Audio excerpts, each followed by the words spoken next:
Hello and welcome to this special bonus episode of Valhalla Conversations podcast. Tonight we are talking to a very special photographer of sorts. Well, I say photographer of sorts, she is a photographer, dear ladies and gentlemen, because I came across her photography in a Nordic mythology and folklore Facebook group, and she has photographed the Norse gods. Quite a claim to fame, I'm sure you'll agree. And it is with some clever editing. There's great historical costumes, great staging, great lighting. The scene setting is wonderful, and she's captured scenes from the tales of the Norse gods as well. There is a photo of Odin, there is a photo of Freya, there's a photo of Loki looking extremely mysterious as he eyes at Balder, who's about to have every weapon of mankind thrown at him. There is an epic photo of Valkyries on a battlefield, which I know this photographer is also involved. There's a photo of Idun with her golden apples, and a photo of Thor being bested by the old lady in Utgard Loki's hall. But that's enough of the photos. We are here to talk to the photographer behind them and how she came up with them. And I would like to welcome Jenn Robinson. Welcome to the podcast. Hello, thanks for having me. Now, as I was saying, I came across your photos in this Facebook group to do with Norse folklore and mythology, because that is one of my many passions. And as I tried to find out who did these photos, where these photos emerged from, I then discovered that it's in part because you are a member of Regia Anglorum, are you not? Yes, so I've been a member of Regia Anglorum for, I think this will be my 10th year officially. So we're coming up on a decade. Battle of Hastings will be my 10th year anniversary. And it's kind of interesting that photography really brought me to reenactment in the first place. I had come to the UK on an exchange program. I was doing a degree in ancient and medieval history. Yeah, so there's a lot of crossing lines here. So I'm originally Canadian. I came from Calgary, and because there weren't a lot of medieval courses for me to take there, I came to the University of Kent, and at the Freshers' Fair there was someone there in medieval kit, and I'm just like, I want to come talk to you. So they handed me a brochure, it was the end of their day, so they gave me a stack of brochures. I messaged the page and I'm like, I see you have a show at the Battle of Hastings coming up. Can I come along and just take pictures?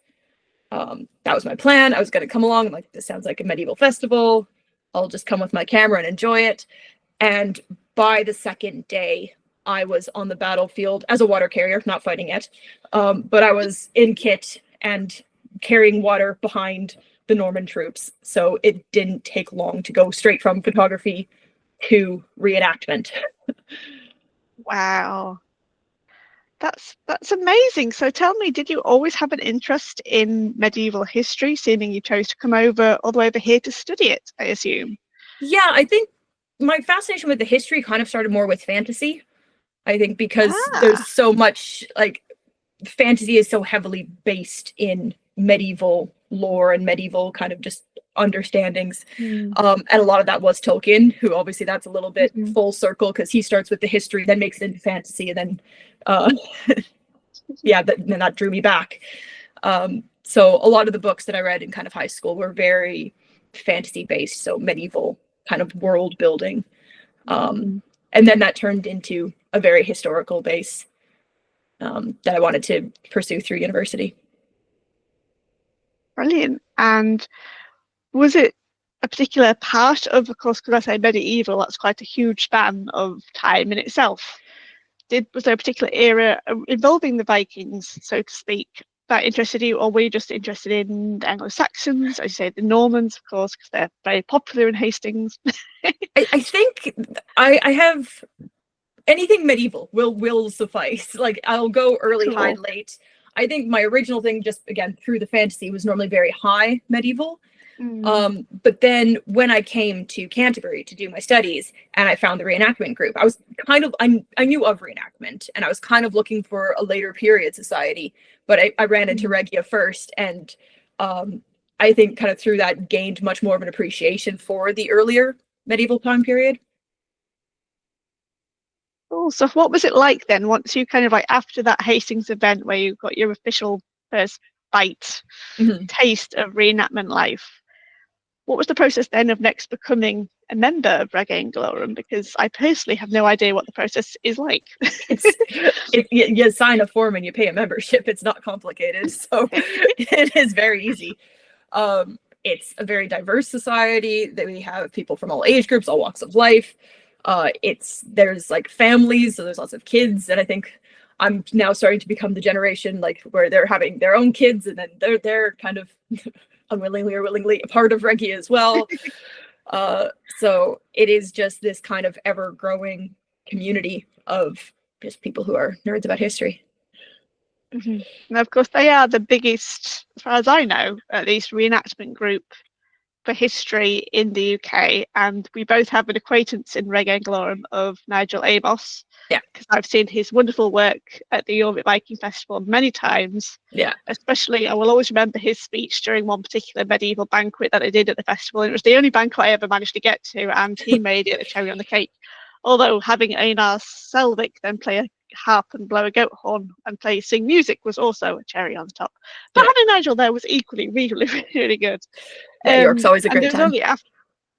And he's got such a talent beyond Regia Anglorum in kind of like writing the script for a lot of the festival finales for Jorvik as well. But I know he also does other things to do with jousting and night contests and commentary on that side of thing. Yeah.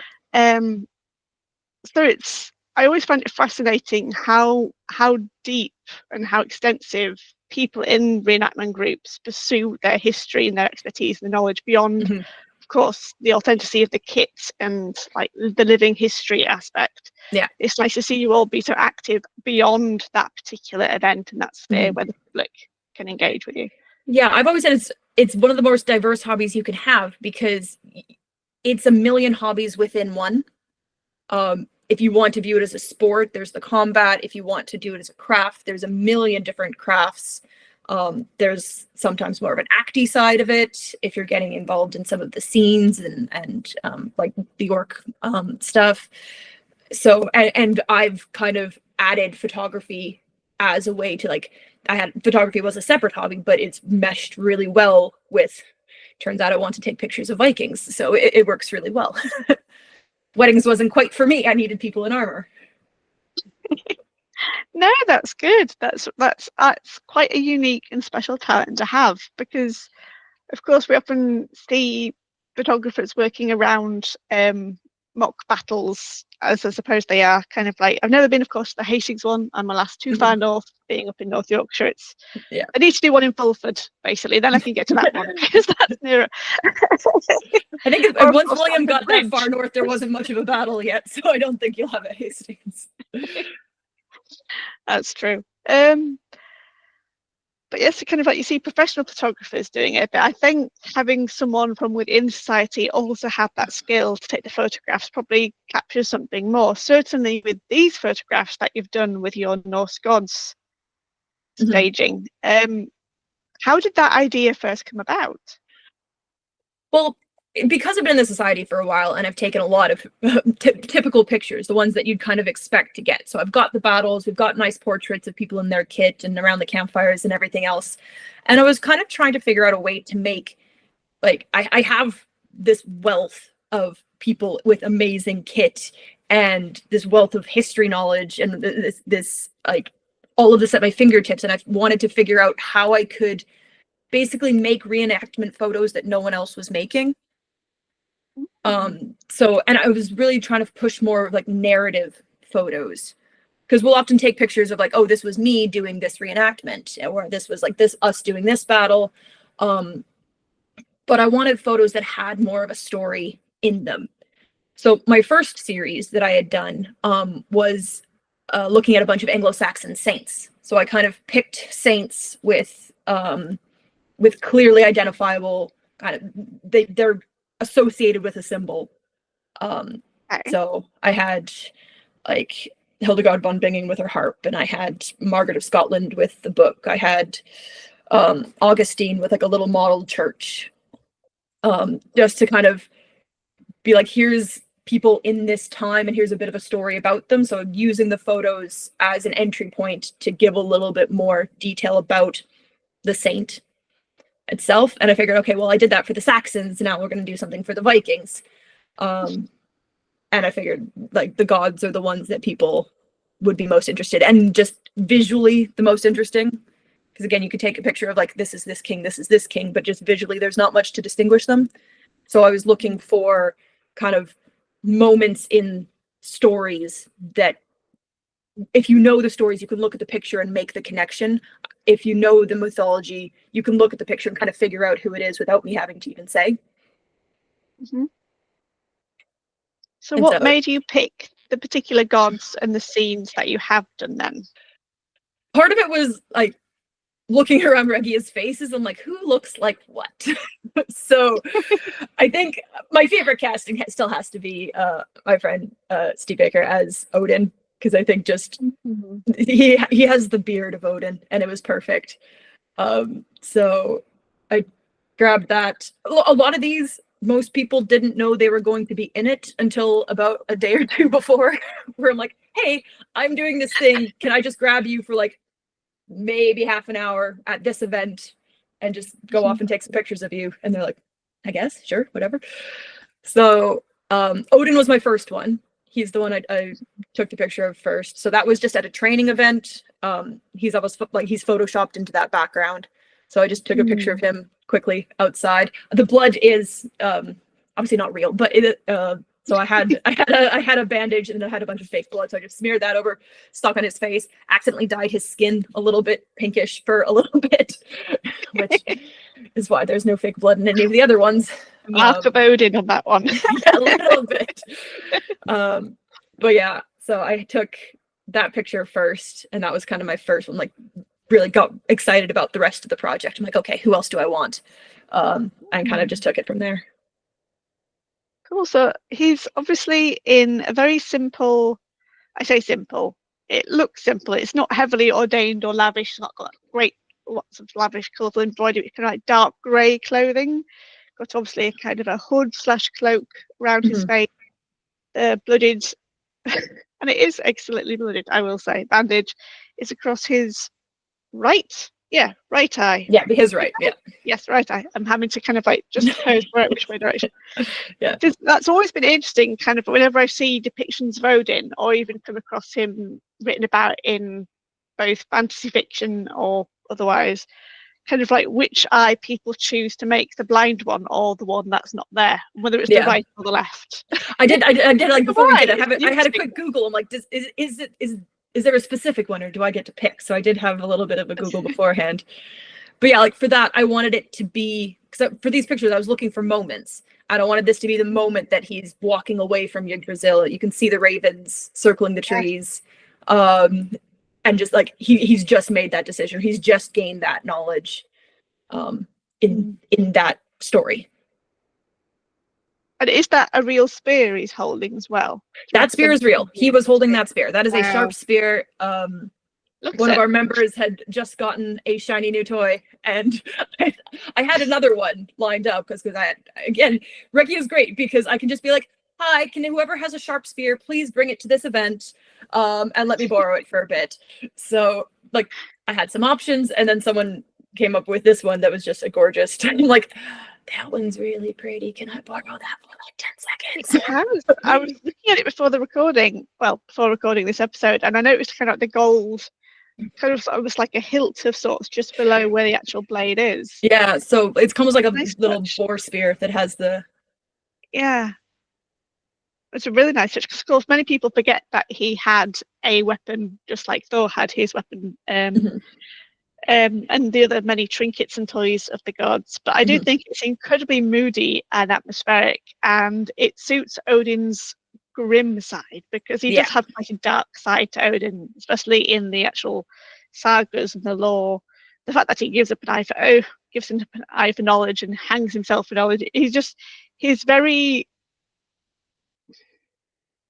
cruel to others as well as himself. Is what I'll say. It's harsh. The Viking world was harsh. You're not going to have a Norse god that's like very kind and fluffy bunny rabbits. Like their world is one of violence and just grimness. So yeah, it's not going to be easy. But yeah, so I kind of wanted to go with him as the Grey Wanderer, that he's known for. So nothing, not in like full King of the Gods regalia. He's like snuck away to do this.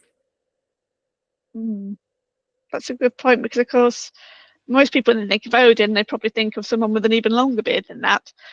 Or they think of Anthony Hopkins, of course, as Odin from the Thor films, which was an atrocious depiction of Odin. I will never forgive them for inventing the thing that they call the Odin sleep.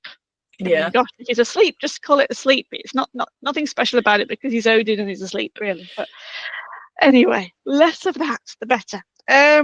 Okay, so which photo came after Odin then? Who was your next star model?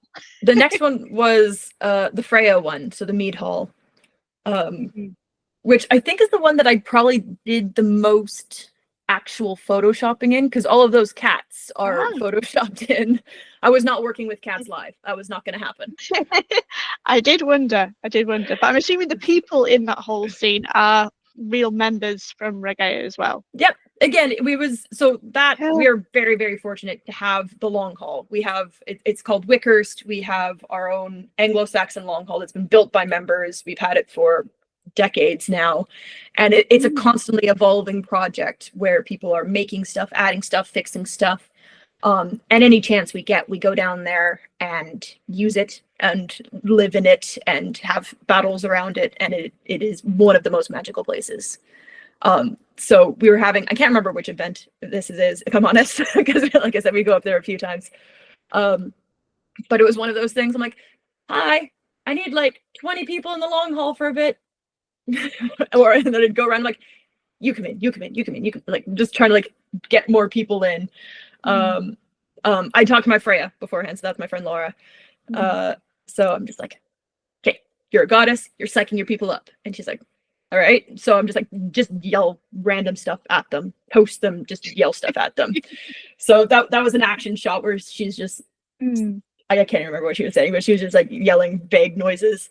And then I look at whether she was half sat on a throne of some sort, or whether she was kind of like half leg up on a table, kind of like getting herself high up. Yeah. So she has 1 foot on the throne and 1 foot on the table. I did wonder, because of course this is why this scene particularly caught my interest. Not because Odin is as everywhere as Loki is. Kind of like, if anyone can name 3 gods, it's Odin, Thor, and Loki. But Freya herself, and this aspect of her as having her own hall, and of course hardly anyone remembers or acknowledges that she gets to choose half the dead as well, not just Odin. I was like, yes, this is the Freya that people need to know. She is her own ruler, her own little queen in her own right. And I love the concept that you've got in this scene of her with the hall, and it's beautifully lit. And of course, I'm assuming they're real kind of, I want to say paintings. It's not like Bayeux tapestry style behind her. Wall paintings, they're on the wall. Wall paintings, but that's a lovely aspect of the hall coming through as well. Yeah, so it was definitely one of the things when I learned that she had a hall too. I'm like, everyone knows the word Valhalla. No one's heard of Folkvang or I'm like, if I can do anything, I'm gonna write that. So I wanted to give her place of command, because I think the female gods don't necessarily do as much in the myths, or it's like she's going to be offered in marriage to this person or that person and she refuses, and that kind of, it's fine, but like show her in her environment a little bit more. So I wanted to just get that name and get her kind of her setting in a little bit different, just reframe that for her. And then like all the cats, I was going to try and add more, but I ran out of places that made sense to put them. No, that's good. It's a really amazing photo, and besides kind of like the Valkyries, which is my other secret catnip when it comes to Vikings and anything to do with them, kind of like, yes, I completely salute you for your work with Freya. It's a wonderful nod and homage to her and the legacy that people forget or often overlook, because, as you say, goddesses don't do much in the canon. And sadly, that's probably because of the person who records them all and chose not to record stories about the goddesses as much as he's recorded stories about the gods. Yeah. I'm going to blame you, Snorri Sturluson, because I know a lot of other academics do, so I'm just jumping on that bandwagon. But that was another great one where I just, again, Regia, I'm like, I know a bunch of you have cats. I need some pictures. So just I got bombarded with just pictures of cats for a while, and I just had to go through. I'm like, okay, like I gave them all these requirements. Like, has to be full body, has to be like they have to be like perched on something. Has to be taken either like from below, or I was just trying to get something that would fit. My main plan was having the ones that are in the rafters, and then I got one more that was perfect and just kind of tucked him at her feet. So I was, for a while there, I my Facebook Messenger was just cat photo, cat photo, cat photo, cat photo, cat photo. Can I ask, just out of personal interest, what made you choose to have? Was it pure because of the editing and the nature of editing them in? Would have been easier to do it with actual live house cats, or did you ever consider making them bigger cats, bigger felines? I think as soon as something's size is off, the photoshopping has to be maybe better than I would be able to get it. Okay. Because I think there's a level of like suspense of disbelief, where, I didn't really consider that I could have made him bigger. I didn't, but I think I still wanted the goddess to be the main focus, and the cats more as like a kind of fun nod and a little bit of an Easter egg. I think if I had might be another future project to just have her with like a chariot, have the big cats, but I think that would be a little bit more. I would need to watch a few more Photoshop tutorials before I'd be confident to try and attempt that. I know that's something. I personally always think that the cats weren't just your typical house cats. They must have been kind of a large, almost like a lynx or a forest wild cat type size. Yeah. Because cats probably were a lot bigger in those days, for all I know. And just simply because if they were pulling a chariot, I think they must be at least pony-sized, really. But then it's Norse mythology, and they were probably magical. And magic cats, they can do what they want. But I also, part of me thinks, well, it just suits her as a personality to have kind of like these, like Odin has wolves. Why can't she have like panthers or tigers? Maybe not lions. That's probably a bit too African. But kind of like just those like large cats. Maybe those are the outdoor cats, and then she has indoor cats too. Quite possibly. I mean, Thor has goats to pull his chariot. So I can imagine. Well, he also eats them, so they're kind of his food, come mobility, transport. So what's the next photo then? The Balder and Loki with a mistletoe scene then? Yes, so I tried to do. Yeah, so again, in the hall, that was the same one. There's actually two different photos. So I shot Loki separate to Balder, mainly just because I only have the one speed light. So well, it doesn't look like it. It looks supposed to be like one singular scene. Photoshop success. Yeah, so I really wanted just kind of the skulky lurking in the shadows, the jealousy, kind of the plotting in the forefront, and then my friend Connor in the back just soaking it all in as Balder and trying to make him as like glowing as possible. And then I again put the call out. I'm like, need a bunch of people in the hall for a little bit, bring a weapon. And everyone's like, all right. So a bunch of people came in, with typical weapons. And then a couple people, if you'll notice, like one person's just holding a chair. They're just kind of grabbing whatever was available. Oh gosh, yes, I see. Yeah, so axes, swords, like I can't remember what other bits and bobs that people brought in. Just like they picked up just random metal things that were in the fire. So yes, someone has got what looks like a fire poker. Yeah, I can see it. It's the man in the yellow. Yeah. So they have a variety of weapons, and then obviously the mistletoe in the forefront. Well, he looks exceeding. He does look like he's very much up to mischief there. You can his expression is spot on, because for those listening on audio, the image is all inside. What's the name of the hall again? Wickhurst. Wickhurst. It's inside Wickhurst. It's in the background. You can see very nicely lit up by daylight or brilliant photography skill. It's a man with long, kind of browny blonde hair, wearing a lovely red cloak, kind of a pale tunic, brown, I want to say boots, probably just like leg straps around shoes. Yeah, it's kind of like orangey leg wraps around his leather shoes. That's it. Thank you. I will probably trip over on the terminology of what you guys do, because you go to this depth of commitment, and then around him you can't really see their faces, but there's loads of men. Don't think I see any women with them. And they're Yeah, it's all holding men. weapons. Yeah, there's definitely a sword, a fire poker. I can see a long-handled axe, not quite a war axe, but definitely a axe. Mhm. And indeed, someone has got a stool. And they're all, of course, like in the midst of throwing these at Balder. Of course, in the legends, Frigg gets everything to swear not to harm Balder, and they decide to test his house and throw things at him, and they miraculously bounce off, or just don't touch him at all, for whatever reason. And of course, in the legends, Loki finds out through a bit of deceivery and mickery that mistletoe was deemed too little, too young to be asked to not harm Balder, because it was only a sprig. So he takes that sprig and turns it into a dart. And the lighting and the look on this guy, who's the guy playing Loki in this photo? So his name's Tom. Tom, spot on there, spot on.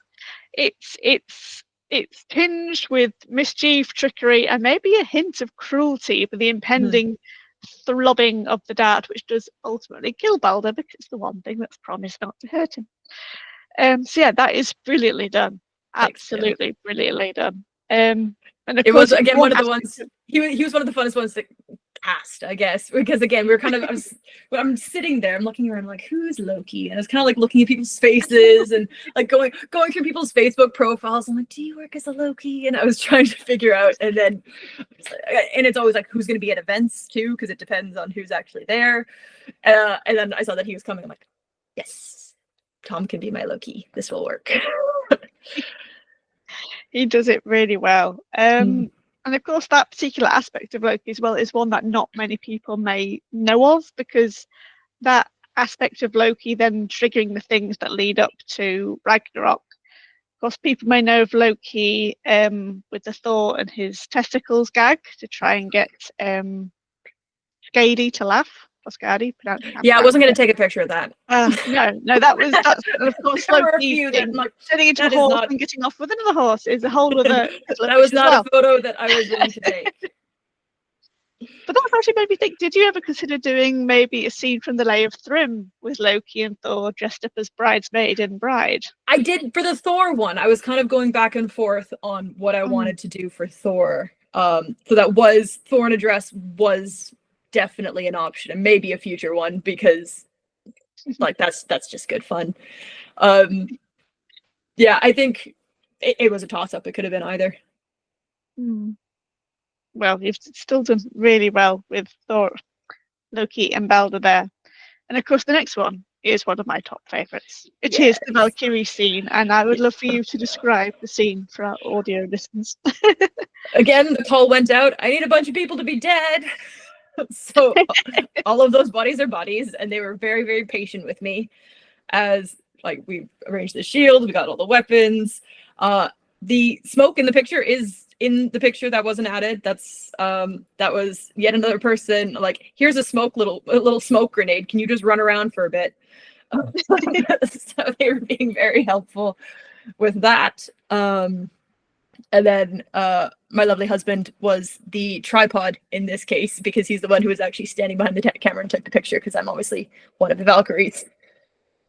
You are the one right in the middle at the front as well. Yeah. I guess I'm the one who's taking the pictures. I'm in charge of the pictures. I get to put myself in my favorite one. Absolutely. You deservedly so. And you were wearing kind of female garments of the time, kind of the apron dress with the large oval brooches, and different colours, different beads going across. And you're all, there's three of you. I should say, dear listeners, there's three of you each holding spears, interestingly of different heights, which I never actually thought of spears being different heights, but it adds to the drama, I think. Yeah. Well, even in our combat system, we have kind of typically two lengths of spears, single-handed spear or two-handed spear. So they're considered different. You fight with them differently. In the actual time, they also would have had like javelins to throw as well.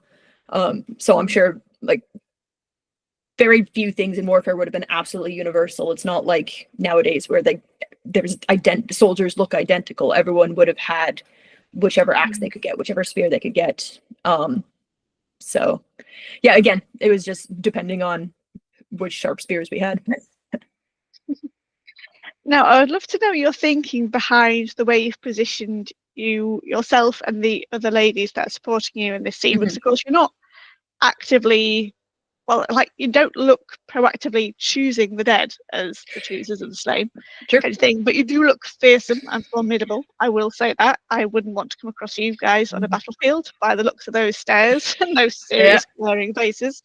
But it certainly, you've portrayed Valkyries not in line at all with the romanticized version that everyone has today of them either having wings or winged horses, and of course winged helmets. Yep.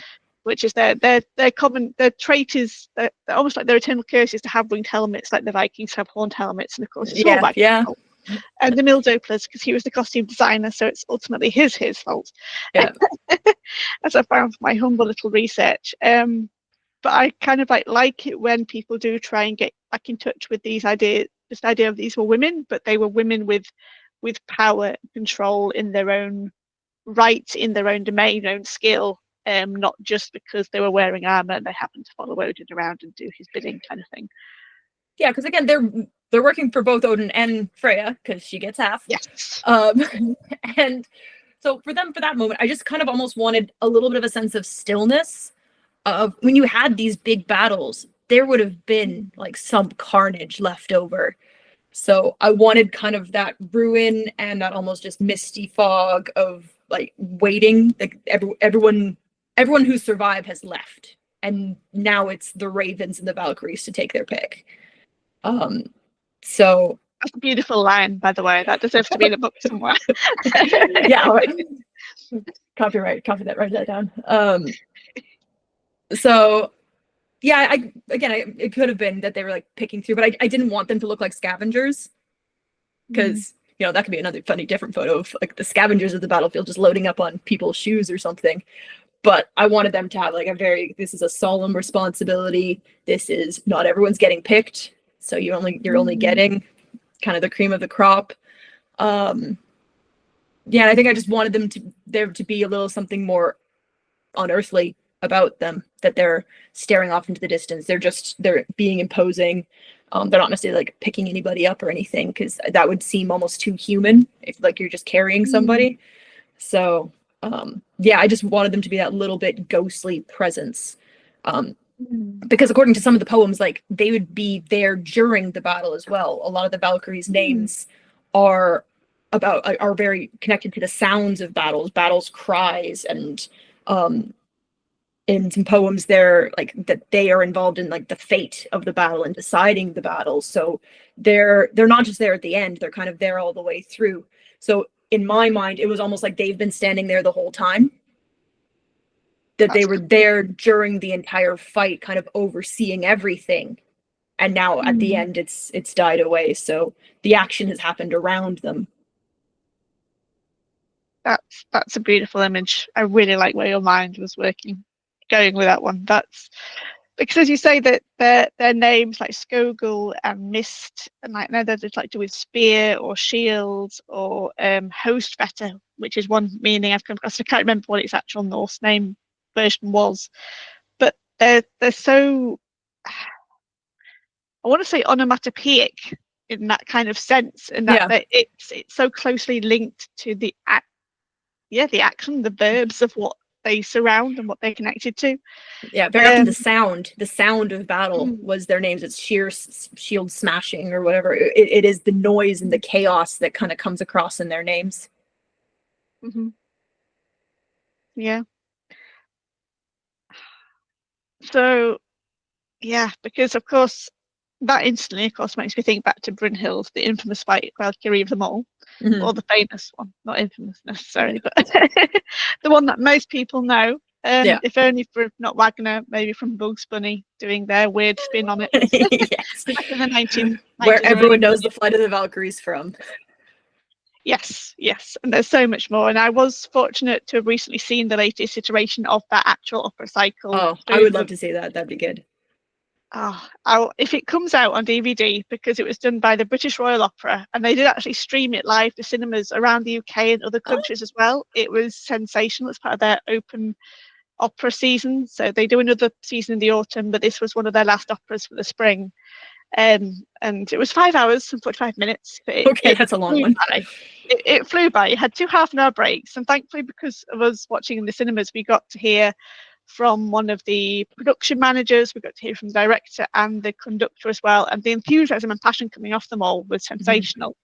And yeah, there's more music than the Flight of the Valkyries to it, and their depiction was a modern day kind of context, so that it was like modern day clothing-esque. But their Valkyries were beautifully raw, as I say in one little spiel of a rant that I did on my Instagram page afterwards.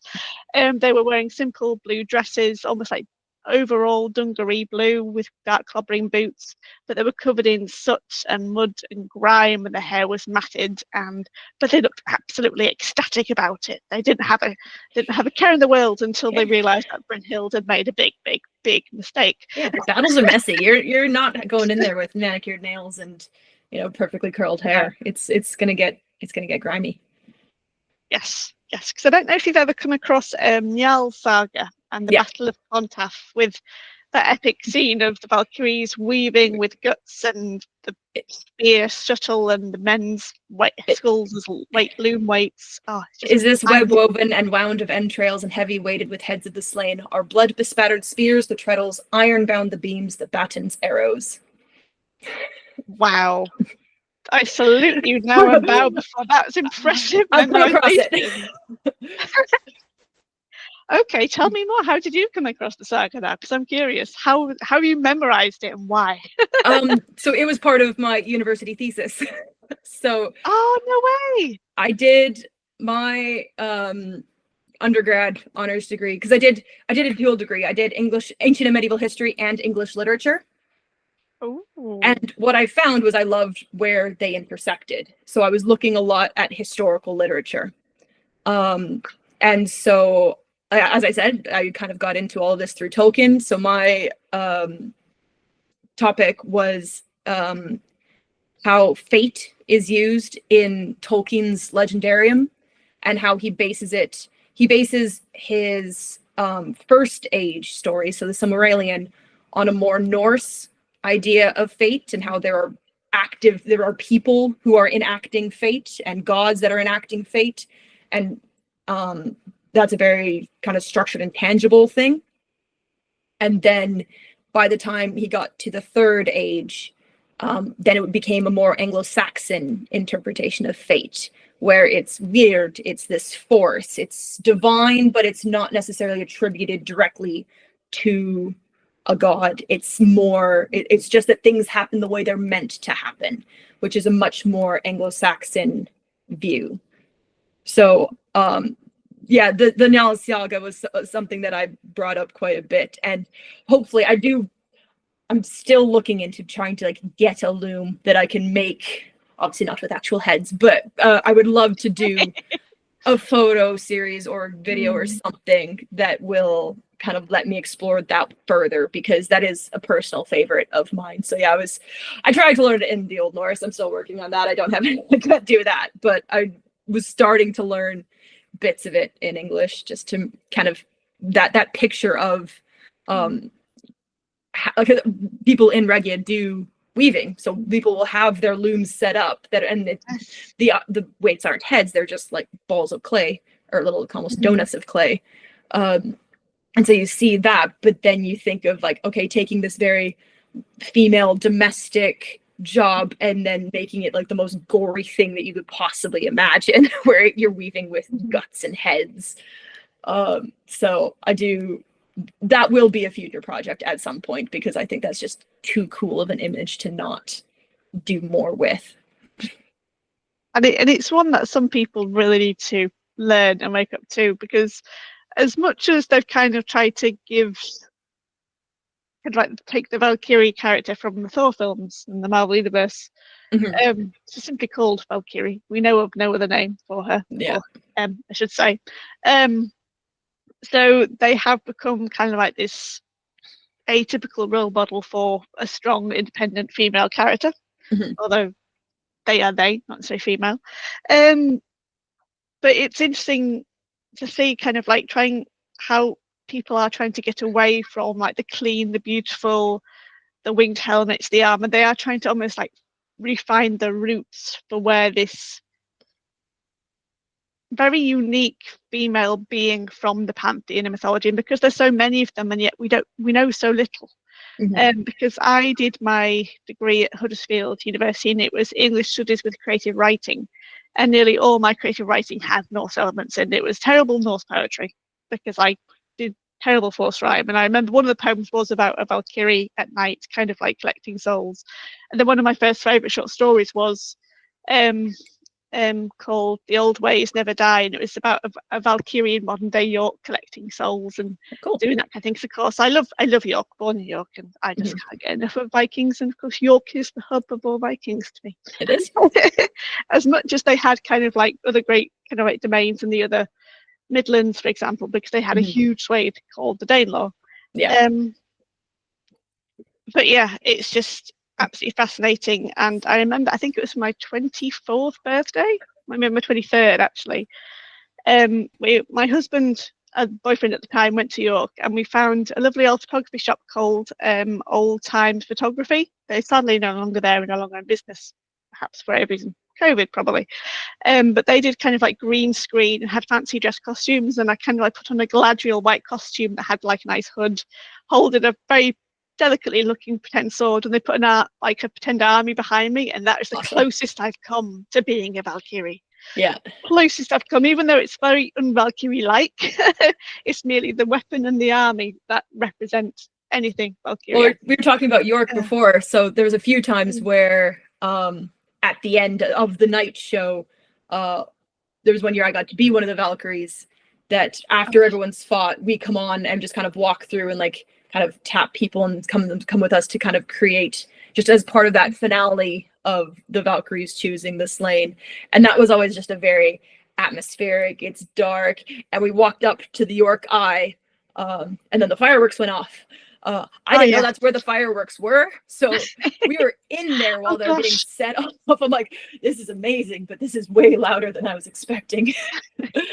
So that was a very cool, just like Valkyrie ascending up the hill moment as like the music's swelling and Nigel's doing his monologuing, and it was very thematic, and then it sounded like we were in a war zone. Okay, so going slightly off topic from the photos, I'm keen to know, what finales were you in at Jorvik Viking Festival? I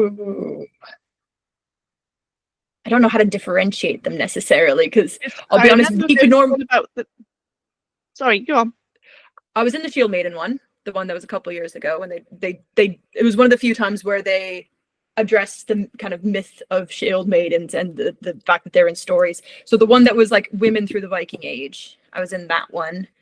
I think I did see that one. I think I did. So it was kind of like staged as kind of like a daughter and her father having this conversation, and then it kept flashing back to different.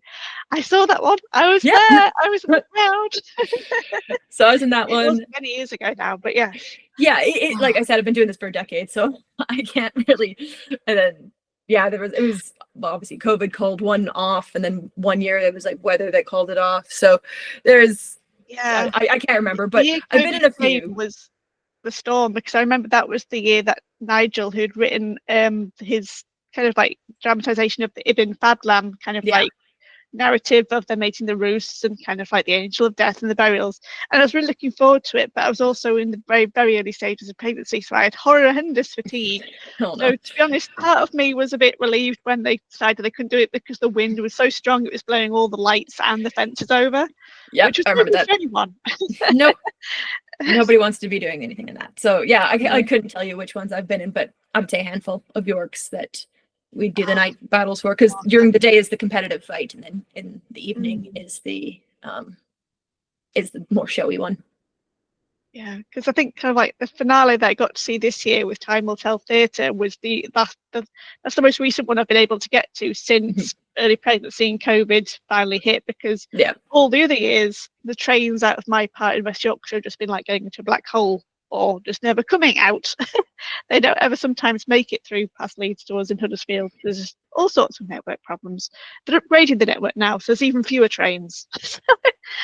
But anyway, but that's awesome to think that I got to see you doing your thing. I would have been. It was great because we had like torches and stuff, and I think like anytime you're carrying fire, that's just a good feeling. Oh, okay, cool. Yeah, Oh, I'm well, not done photographing Valkyries. I think Valkyries there will be more Valkyrie photos because you need to get in touch on that one because like they're just there's a very cool aspect of it, and then that kind of cool ghostly. They're just fun characters. So yeah, I mean the one aspect that's always fascinated me about them is how much agency do they have? How closely are they bound to Odin, or do they kind of decide? Do they judge the people that are dead on the battlefield, or does Odin give them like a list? And like, how much direction do they see? Because I don't know if you've ever come across Kate Hartfield's book titled The Valkyrie. Nope. Put it on your reading list. You will love it. It's a really cool retelling of the Volsung story from Brynhild's point of view and Princess Gudrun's point of view, and the world building she's done with Valkyries and explores how they become to be and how they do what they do. And of course, she also explores and acknowledges their almost counterpart, which is the Disir spirit maidens, which kind of like are mentioned in sources, but they're even vaguer than the Valkyries. They haven't got much purpose, but we know that everyone has a Disir and they can effectively be good ones or bad ones. But in her little novel universe, the Disir spirit maidens work for Freya. So the Valkyries are almost having to kind of like fight over the scraps for the dead, the Disir.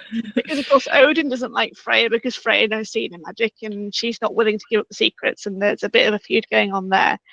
But I won't say any more because I do want you to read it, and I'd love you to tell me what you think of it as soon as you hit the last page, because I absolutely loved it. And I was thrilled to get her on the podcast later last year to talk about her amazing book. But yes, sorry, dear viewers and listeners, we will digress back to the photos.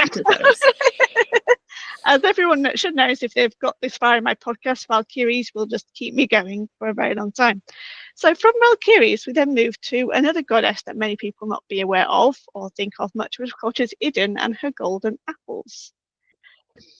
So I'd love to tell you if you tell us more about how you came up with this particular photo and aesthetic. Again, I was trying to look for characters that have a clear visual connection. So, like Loki with the mistletoe, Odin with the spear, Idun, like you just need the golden apples. So again, that was actually shot at, I believe, Lincoln Castle, which is the stone wall in the back, and we just kind of went back up into. We had a show there, and I talked to the girl in the photo before, so I'm just like, can we just grab the pictures? I, just Amazon some apples, spray painted them gold, put them in a bowl. So this was probably I won't say easiest, but this was like the one that required the least amount of prep because I didn't need to do tons of stuff.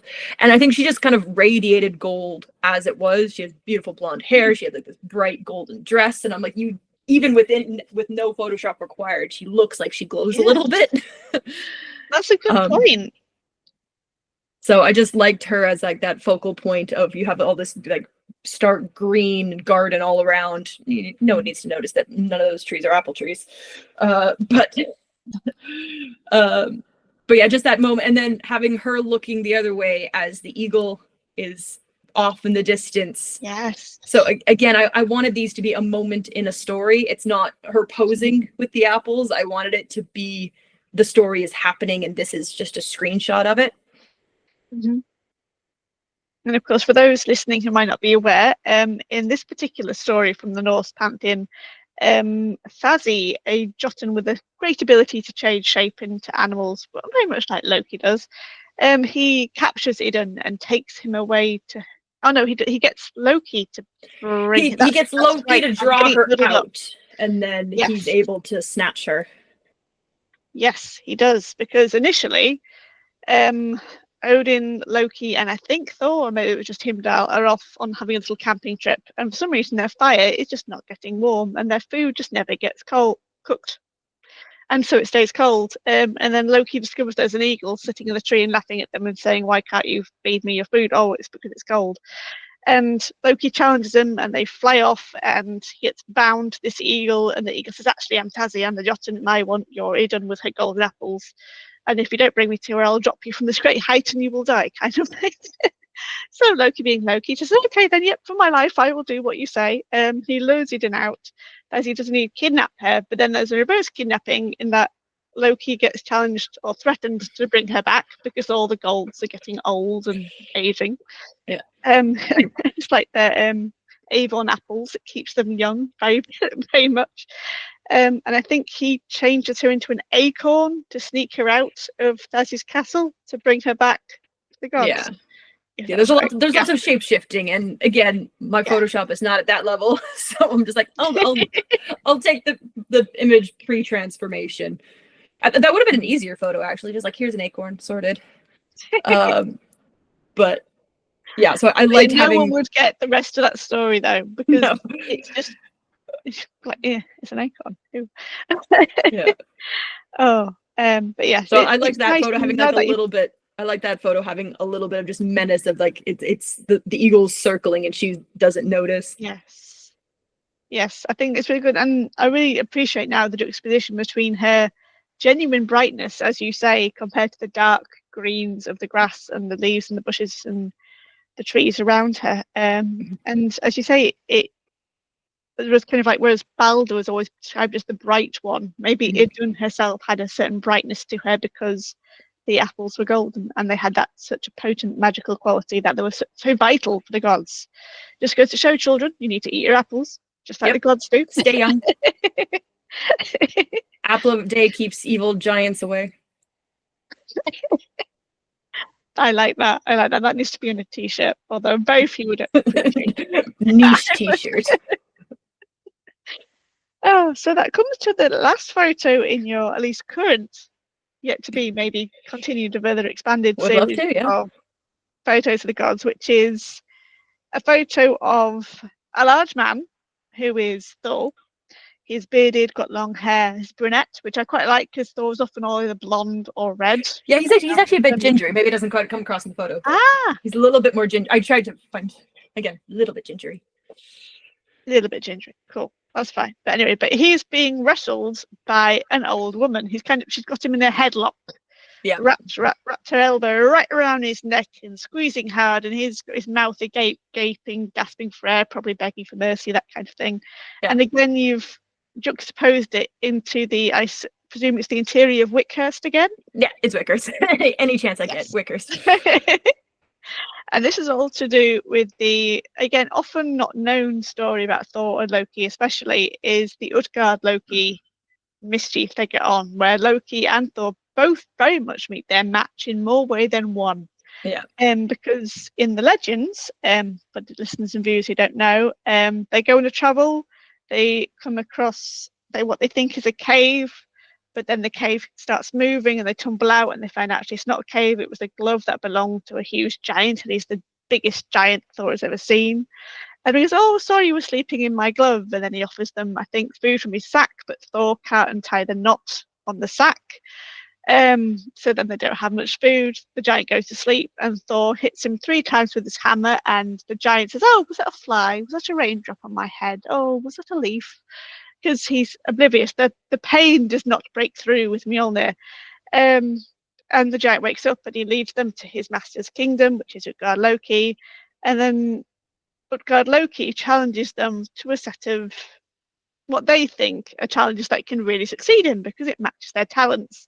Loki has the most brilliant task of an eating race with someone called, I can't remember, I want to say Logi, but it's not that.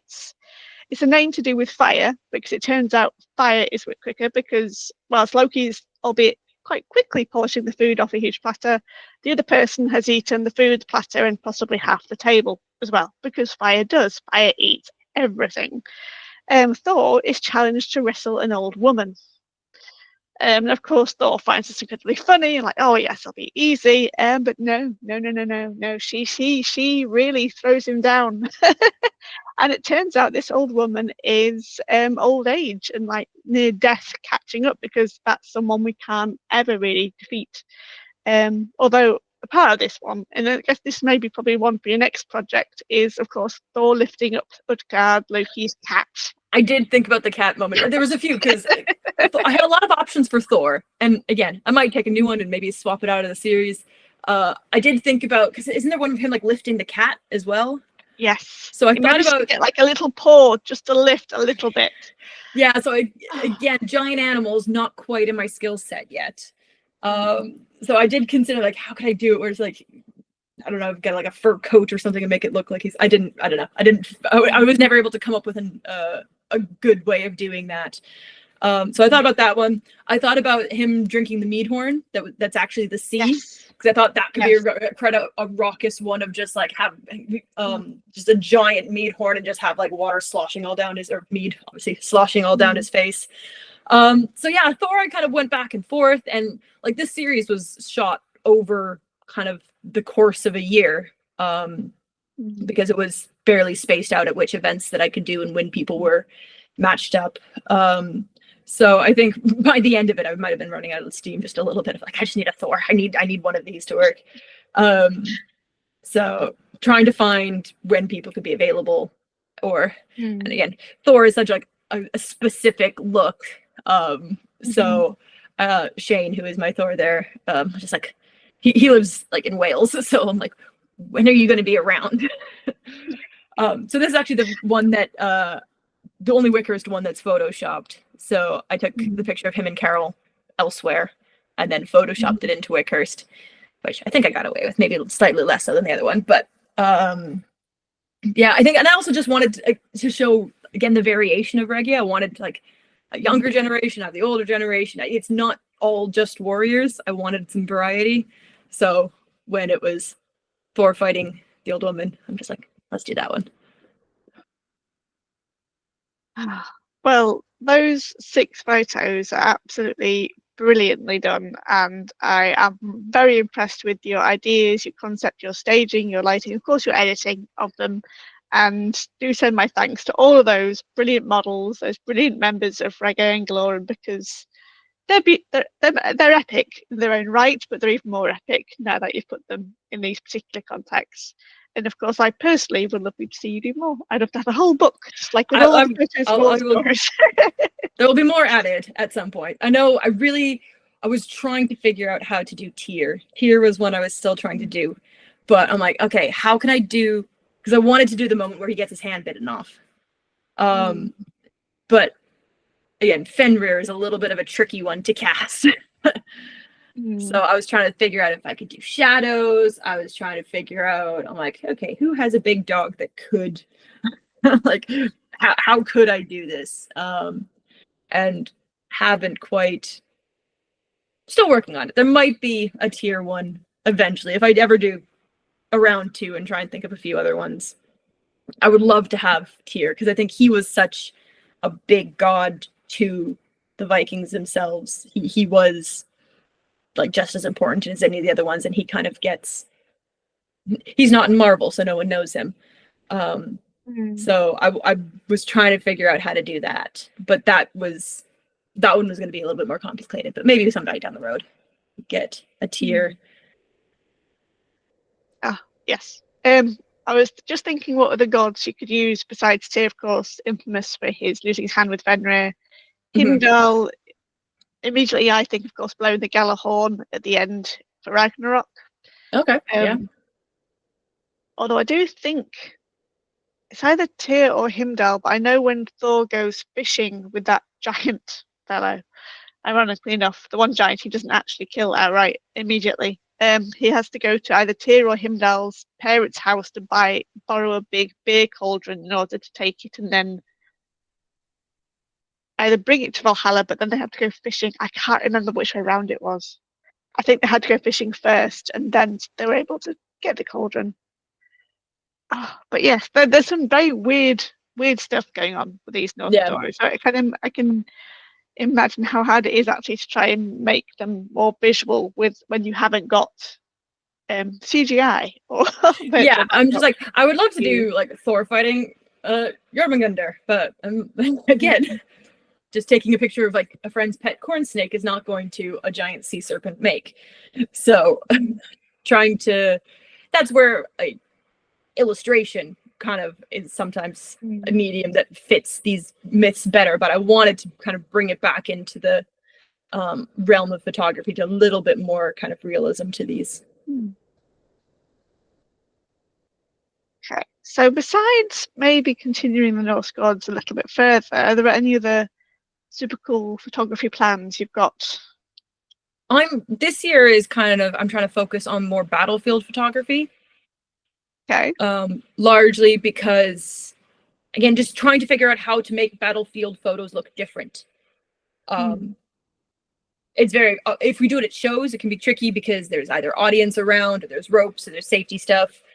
So trying to figure out, again, just trying to figure out photos that haven't been taken before of this hobby.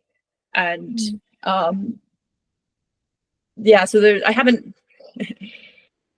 oftentimes when I'm trying to like, okay, I want to do battlefield photography, but people are too busy fighting. So there's a bit of a difference between like fighting for staging and the competitive fighting that we do. So it's hard to do both at the same time. So that will still be, it's a constantly evolving project. And I think people are getting more involved with the photography stuff. They'll be like, oh, I want to do this, or I'm working on this. Can you take some pictures of this? So like around Wickhurst itself, we're building new structures. So that changes the setting of now we have these other buildings and these other setups that we can take pictures in. Like Wickhurst is a photographer's playground because you don't have to hide any of the background.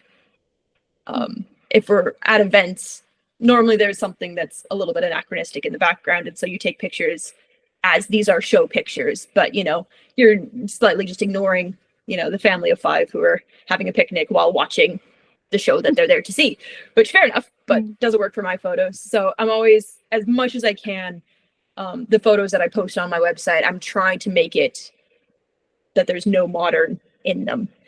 But photos are different purposes. I always just like a big part of it because I love photos of me doing the hobby.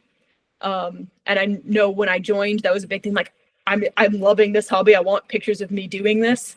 So I like being the person to supply that for a lot of the group, where I'm just like, everyone's worked so hard on their kit. Everyone's working so hard on their crafts. Everyone wants a cool photo or video or something of them just looking like a god of war in the line. So being able to kind of at the end of a show be like, all right, and here's all the pictures, guys, is a kind of very special role for me that I've kind of carved out in this hobby. It's my hobby within a hobby.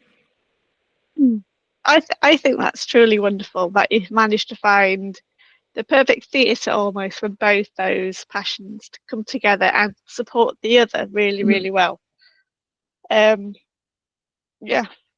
I mean, I could quite happily talk about my theories for ages, about my many theories and ideas, especially about them in fantasy fiction, but that's a whole other episode with a whole other lot of content and thoughts to go into it.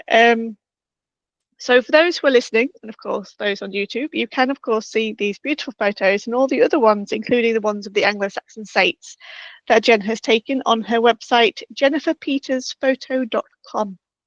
That is jenniferpetersphoto.com. And click on the, the reenactment section, and that is where you'll find them. But there are other aspects to her many creative talents also visible on that website. So yes, I guess the final question is kind of like, besides obviously Hastings is some time away, well, I say some time, it's only September, it's only a couple of months at least away. Are there any other big events that you're looking forward to over the summer with Regia Anglorum? Yes. So anyone who's interested, anything to come to, if you just go to Regia, regia.org, we have our entire summer diary on there. The shows that are coming up for us, we have a show in Whirl in June. We have every local group will have their local shows. We're doing Detling Military Odyssey. And then as well as that, we all there'll be another one at Wickhurst, but that's just members only, so that's just for us, where we turn that into basically just an immersive weekend where we just live at our Anglo-Saxon burr. And then various groups will have their own local shows or local trainings. We normally have 1 or 2 shows a month that people kind of get to, and then beyond that, lots of people will meet up through the week or at trainings or whatever else. So it is a very close-knit society, so we see as much of each other as we can. Cool. So if anyone's interested in wanting to maybe even follow in Jenn's footsteps and join Regia or see them in their action, do go to regia.org and find all the details. And I guess we're going to have to wrap up here because I know I've taken up a lot of your evening already. But it has been a truly wonderful and enthusiastic and passionate discussion. And I'm so glad I tracked you down on Facebook. I'm so glad. I love seeing that, who's taking these? I need to talk to them. Group. Like, I run this little podcast, can I please talk to them about these photos? Because they were just awesome. And I'm really happy that you've joined me on the podcast and as a special bonus episode. And of course, I wish you luck with whatever you do next, whether it's with reenactments, your photography, of course, any other research, academic reading, etc. you might be doing, for example. I mean, your thesis sounds amazing. It's so fascinating when people dive into the historical aspects of fantasy, because that is a whole episode and debate in itself, how much medieval influenced fantasy, now how fantasy influenced medieval and vice versa. But yes, I really appreciate your time, so thank you so much for coming on today. And yes, we will look forward to seeing what you get up to next with your many skills. Wonderful. Thank you.